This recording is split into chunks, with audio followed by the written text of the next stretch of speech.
کر آپ سے مطالبہ کرتے ہیں، کوئی اس روئے زمین پر رہنے والا انسان چاہے ہندو ہو یا مسلمان ہو سنویدھان کے خلاف ورزی برداشت نہیں کرے گا۔ وقت کے ساتھ چھیڑ چھاڑ کرنا سنویدھان کے ساتھ چھیڑ چھاڑ کرنا ہے، لہذا ہمیں چاہیے کہ ہم ہر حال میں اس کے خلاف کھڑے ہیں اور ہم درخواست کرتے ہیں حکومت وقت سے اس کو واپس لیا جائے۔ ہمارا یہ مطالبہ ہے۔ اللہ تعالیٰ ہمیں بات سمجھنے کی توفیق نصیب فرمائے اور ہم سب کو ہمیشہ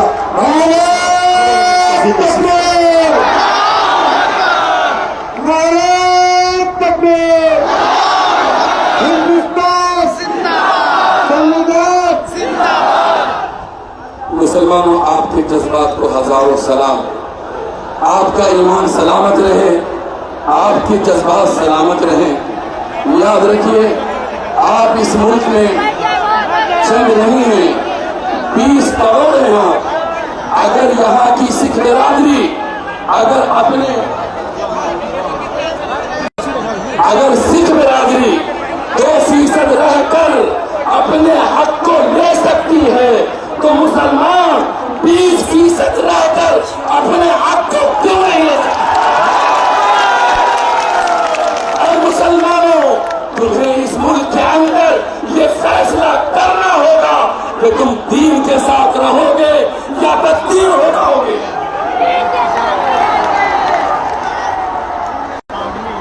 اب میں بڑے ہی ادب و احترام کے ساتھ امارت شریعت کے نائب قاضی شریعت حضرت مولانا مفتی محمد سہیل اختر قاسمی صاحب جو اس پورے اجلاس اور پنڈال کو سجانے میں اپنا خون جگر لگایا ہے، بڑے ادب کے ساتھ حضرت مولانا مفتی سہیل اختر قاسمی صاحب سے گزارش کروں گا تشریف لائیں، اظہار خیال فرمائیں۔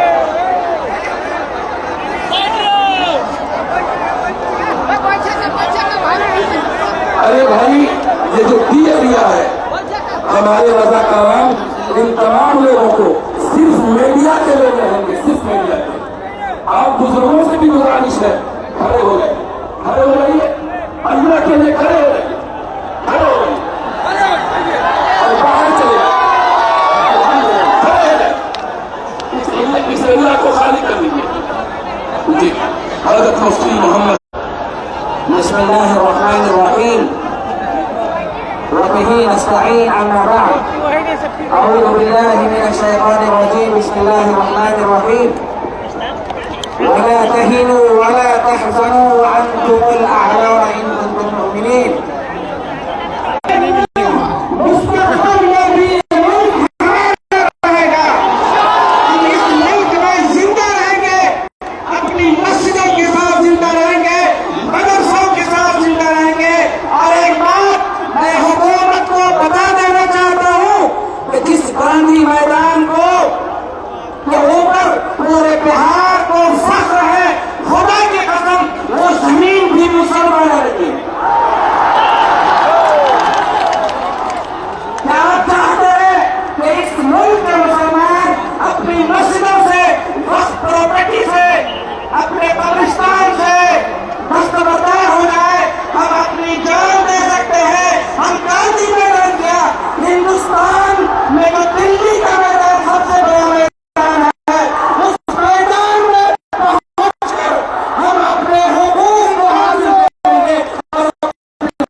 لوگوں، آپ کے اس وقت جو ایکٹ بنا ہے اس کے پیش نظر میں آپ کو اس شعر کے ذریعے یہ پیغام دینا چاہتا ہوں کہ اپنے یہ مسجد، یہ مدرسہ، یہ خانقاہ ہمارے لیے خدا کی قسم کعبہ کی طرح ہے۔